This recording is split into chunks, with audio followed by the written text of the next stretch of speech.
This area right here is the spinous tuberosity.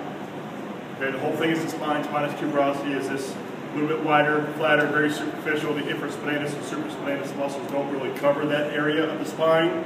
The rest of it will be kind of covered up by the muscle. When you come across the spine, if you go across it this way, you should be able to feel it easier than if you start rolling your hand like this. Right about there is the top of the spine. And right about there is the end of the spine. Right through this area is the spinous tuberosity. Okay? Most dairy cows don't have a whole lot of muscle to them, but if you're on a beef cow, a lot of times that spinous tuberosity is the only spot that you're really going to be able to feel. Okay? What's next?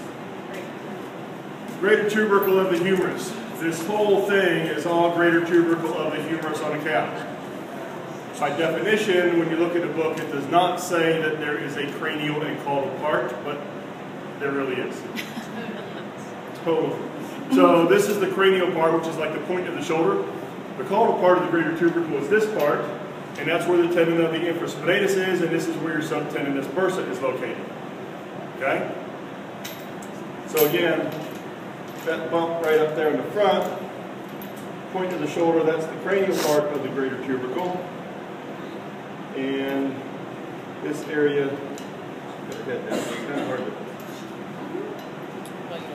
this is the caudal part right there. If you're on the caudal part, this big rounded thing right there is the tendon of the infraspinatus.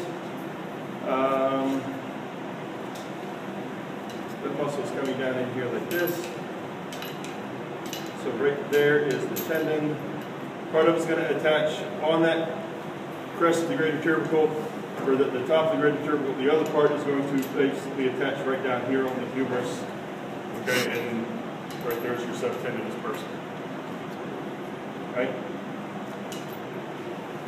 What do we got next?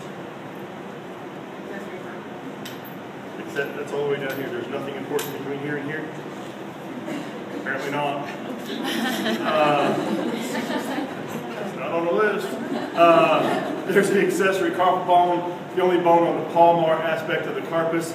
Should be pretty easy for you to locate that. A couple of muscles anchor onto the accessory carpal bone, such as what?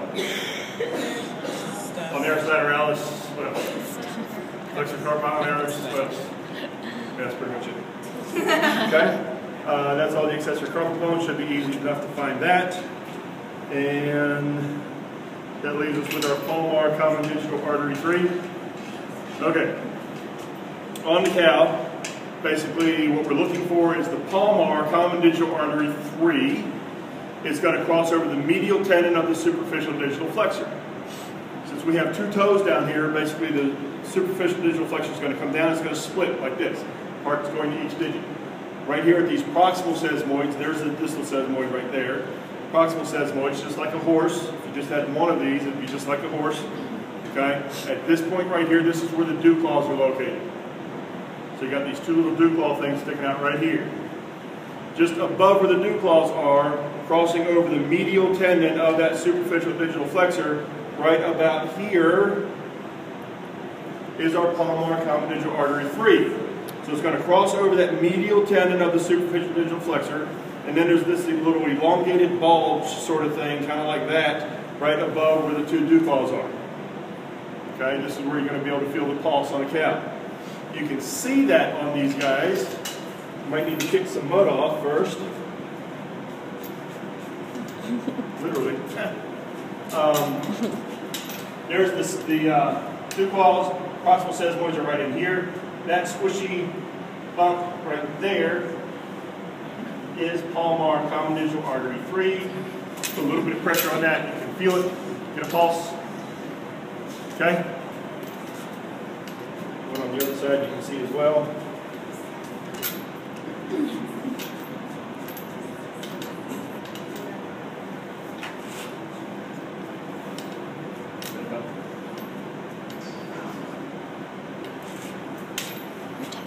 Okay. Crazy.